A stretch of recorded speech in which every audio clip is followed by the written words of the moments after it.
Olá, pessoal do oitavo ano, tudo bem com vocês? Professor DJ aqui para mais uma parte, mais uma, mais uma revisãozinha para vocês, né?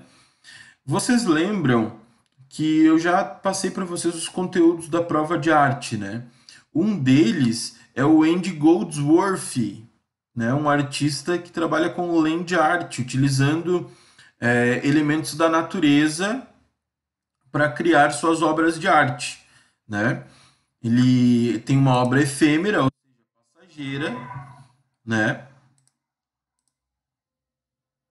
Lembram desse videozinho que eu mostrei para vocês? Que ele vai trabalhando com as obras de arte, com coisas da natureza para criar suas obras de arte, né? Então, por isso que é passageira, porque não vai ficar para sempre ali aquilo ali e não dá para levar para um museu, por exemplo.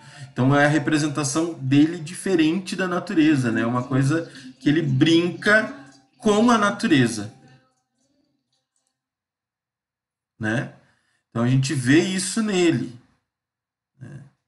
O que isso significa não tem um valor direto do que significa, porque cada um vai entender a obra dele de uma maneira diferente. É simbólico porque ele usa objetos encontrados na natureza para criar suas obras de arte. Simboliza o tempo, talvez, né? Também simboliza a ideia de não agredir a natureza, né? Porque ele não utiliza nenhum material industrializado, né? São obras muito bonitas, realmente. Olha só, essa daqui foi uma que eu mostrei para vocês. Quando ele organiza, vocês até brincaram comigo que ele organiza essas pedras em formato de coxinha, né? Um ovo, uma coisa diferente, enfim.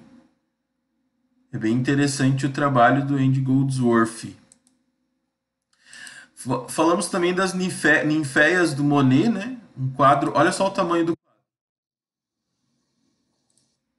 Aqui uma pessoa entrando no museu para ver o quadro do Monet, as ninféias. São vários quadros juntinhos, né? Na verdade. Quando você chega bem perto, você só enxerga manchas. Quando você se afasta, você enxerga a paisagem. O Monet tem essa interpretação própria da natureza, é a impressão dele da natureza, né? E o que importa muito de técnica do Monet é a pincelada, justamente como ele pinta esses pontos, essas manchas de tinta, para serem de um jeito quando você chega perto e de outro quando você se afasta. Bem interessante as obras do Monet também.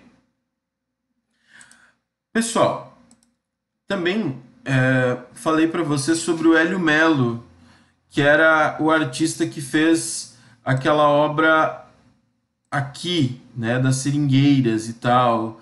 Falei para vocês como ele é lúdico nas obras de arte, como ele distorce, né, esses galhos de árvore para representar algo fantástico, né? E aqui tem uma pequena reportagem sobre o Hélio Melo.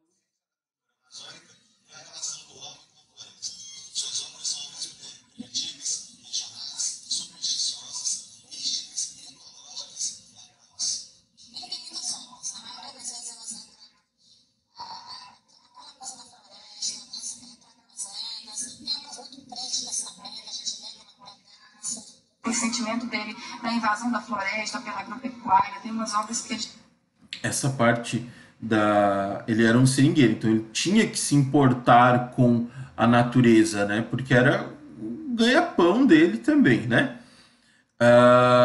Então, tem uma outra obra de arte que eu mostrei para vocês, que foi a Samalmeira, né, do Dino Geraldo Alexandre. E eu mostrei para vocês como, né, o povo indígena Ticuna interpretava a Samalmeira, né, dentro da sua mitologia, né? Ah, Nessa obra ele representa o rio e a árvore de maneira única, né?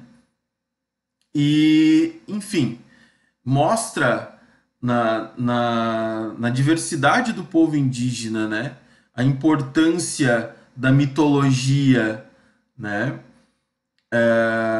Como esse lado sobrenatural e também os animais, a floresta, enfim, tudo isso era um sistema só junto com a humanidade, né?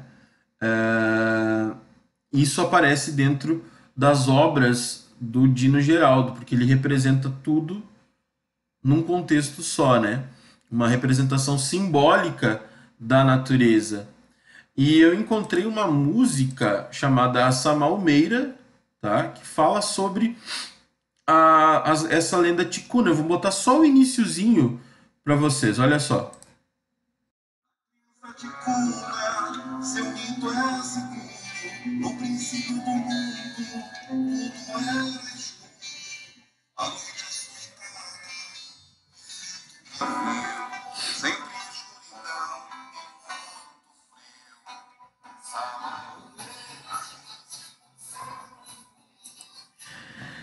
fala da samalmeira, que a samalmeira era uma árvore gigante, tá?